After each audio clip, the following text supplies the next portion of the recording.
पिछले कई दिनों से यही डिस्कशन हो रहा है कि क्या इंडिया का यूथ, भारत की जनता दुबई शिफ्ट हो जाएगी, क्योंकि एक ऐसी जगह जहां सोचकर देखिए ना इनकम टैक्स देना पड़ता है, ना वीजा रिन्यूअल की झंझट है, जहां लग्जरी लाइफस्टाइल भी मिलता है और ग्लोबल एक्सपोजर भी।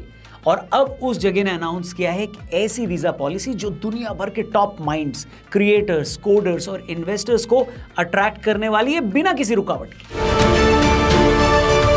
Yes, we are talking about Dubai's latest golden visa announcement. The United Arab Emirates has introduced a nomination-based golden visa for Indian citizens. UAE has launched a nomination-based golden visa offering lifetime residency. The new nomination-based UAE golden visa model. ये एक simple visa policy नहीं है दोस्तों, ये एक global talent race का हिस्सा है जिसमें यूएई ने एक बड़ी छलांग लगाई है, एक बड़ी चाल चली है। लेकिन सवाल ये है कि इसका असर सबसे ज्यादा कहां पड़ेगा? क्या इंडिया को इससे नुकसान होगा या फायदा? क्या ब्रेन ड्रेन और तेजी से होगा?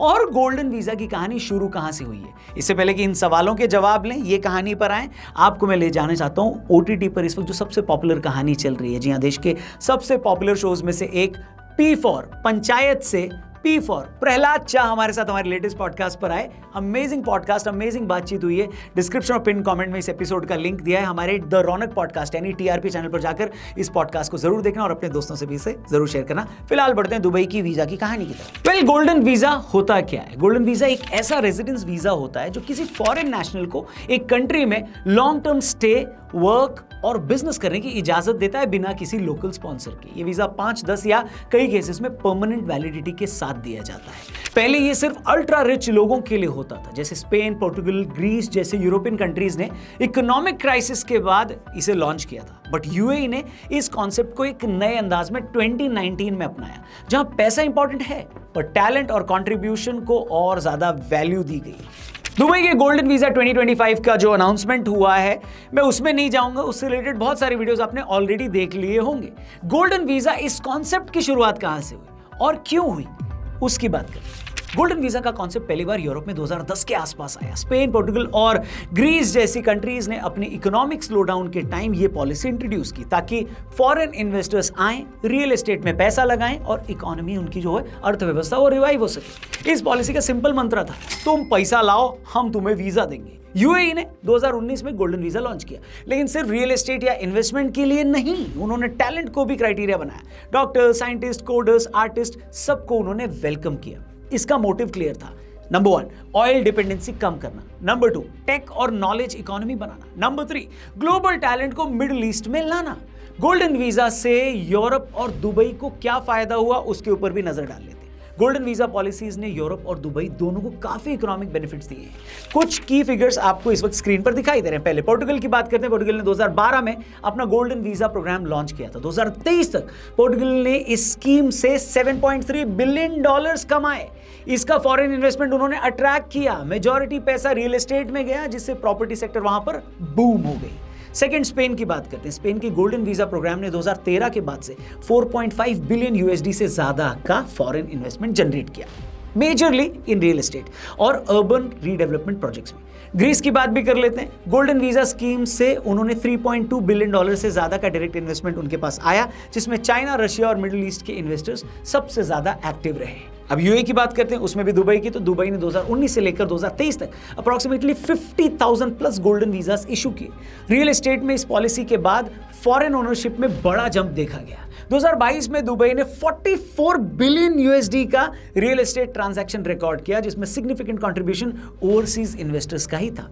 इंडियन इन्वेस्टर्स इसमें टॉप 3 में रहे। जी हाँ, जिन्होंने दुबई प्रॉपर्टी मार्केट में करोड़ों पैसे लगाए। ये डेटा क्लियरली ये दिखाता है कि गोल्डन वीजा पॉलिसी से कंट्रीज ने न सिर्फ इकोनॉमी को अपनी रिवाइव किया है, बल्कि ग्लोबल एलीट क्लास को अट्रैक्ट करके अपनी सॉफ्ट पावर भी बढ़ाई है। अब सवाल आता है कि दुबई को इससे फायदा क्या हो रहा है? गोल्डन वीजा से यूएई को मल्टीपल बेनिफिट्स मिल रहे हैं। पहला, ग्लोबल ह्यूमन कैपिटल, यानी वर्ल्ड के बेस्ट माइंड्स दुबई में शिफ्ट हो रहे हैं। AI engineers, fintech founders, YouTubers, educators, एक ग्लोबल नॉलेज पूल दुबई में बन रहा है। Second benefit, economic diversification. पहले दुबई सिर्फ ऑयल और टूरिज्म के लिए जाना जाता था, अब tech startups, media houses, medical innovation, सब में बूम आ रहा है। तीसरा पॉइंट, वर्ल्ड क्लास इमेज। अब दुबई सिर्फ एक लग्जरी सिटी नहीं है, बल्कि एक फ्यूचरिस्टिक इनोवेशन कैपिटल बन रहा है, जहां लोग काम भी करते हैं और दुनिया को लीड भी करते हैं। और चौथा सबसे बड़ा फायदा जो लोगों को लगता है वो है टैक्स एडवांटेज। यूएई में इनकम टैक्स या कॉर्पोरेट टैक्स ऑलमोस्ट नेग्लिजिबल है, इसलिए टैलेंट रिच लोगों के लिए ये जन्नत जैसा है। लेकिन इस वीजा पॉलिसी से किस देश को सबसे ज्यादा नुकसान हो सकता है, उनकी भी बात कर लेते हैं। सबसे पहले भारत। जी हां, पहला इंपैक्ट भारत पर होगा। ऑलरेडी 3.5 मिलियन से ज्यादा इंडियंस यूएई में हैं। अगर गोल्डन वीजा और इजीली मिलने लगेगा तो स्किल्ड प्रोफेशनल्स भी लार्ज नंबर्स में माइग्रेट करेंगे। पाकिस्तान, बांग्लादेश और नेपाल को भी नुकसान हो सकता है। इन कंट्रीज से भी स्किल्ड और semi skilled labour UAE migrate करते हैं। यूरोपियन कंट्रीज की बात करें, स्पेन, पोर्टुगल जैसी कंट्रीज के गोल्डन वीजा स्कीम से लोग यूएई की तरफ शिफ्ट हो रहे हैं, क्योंकि टैक्स, लोकेशन और प्रोसेस सब कुछ आसान है। चौथा इंपॉर्टेंट पॉइंट, यूएसए और कनाडा की भी बात करें तो some professionals specially from tech world अब यूएस कनाडा की जगह दुबई को प्रेफर कर रहे हैं, क्योंकि लोकेशन इंडिया के करीब है और बिजनेस करना आसान है। इस वीजा पॉलिसी का भारत पे क्या असर पड़ेगा, उसको अगर डिटेल में समझने की कोशिश करें तो जैसे कि मैंने बताया 3.5 मिलियन इंडियंस यूएई में हैं, उससे ज़्यादा ही। ये यूएई की टोटल पॉपुलेशन का 30 to 35% है। रेमिटेंसेस की बात करें तो इंडिया में हर साल यूएई से बिलियंस ऑफ डॉलर्स रेमिटेंस के रूप में आते हैं। 2022 में लगभग $17 बिलियन भारत आया यूएई से। भारत का कंट्रीब्यूशन क्या है? Health care, IT, construction, education, retail, hospitality, almost her sector में इंडियन प्रोफेशनल्स का वहां पर बड़ा रोल है। यानी दुबई को खड़ा करने में बड़ा रोल है भारत का। बाकी ब्रेन ड्रेन अलर्ट भी है, यानी अब सिर्फ ब्लू कॉलर वर्कर्स नहीं बल्कि top doctors, AI engineer, startup founders भी दुबई शिफ्ट हो रहे हैं और गोल्डन वीजा से ये ट्रेंड और तेज होगा। यंग इंडिया के लिए क्या चैलेंज है वो भी समझने की कोशिश करते हैं। अगर आप एक यंग इंडियन हो, भारतीय हो, चाहे कोडर हो या ग्राफिक डिजाइनर या digital creator, Dubai golden visa एक ग्लोबल प्लेटफॉर्म ऑफर करता है। जैसे टैक्स फ्री इनकम की बात हुई, better lifestyle, business friendly rules, faster global exposure. लेकिन ये एक अपॉर्चुनिटी है, साथ ही चैलेंजेस भी हैं, क्योंकि अगर सब बेस्ट माइंड्स बाहर चले गए तो भारत का फ्यूचर क्या होगा, ये डिबेट चालू हो गई। दुबई ने जो मूव किया है वो एक बड़ा सिग्नल है बाकी दुनिया के लिए भी। कंट्रीज अब एक दूसरे से कॉम्पीट कर रही हैं, not just for money but for minds. India के लिए क्या क्या जरूरी है वो भी देख लेते हैं। अपने यूथ को रोकने के लिए हमें बेटर करियर अपॉर्चुनिटीज क्रिएट करने होंगे, जल्दी वो भी। बाकी इनोवेशन और रिसर्च में फंडिंग बहुत ज्यादा बढ़ाना होगा। साथ ही बेटर वर्क कल्चर और ग्लोबल एक्सपोजर इंडिया में कैसे मिले, ज्यादातर लोगों को इस पर भी ध्यान देना होगा।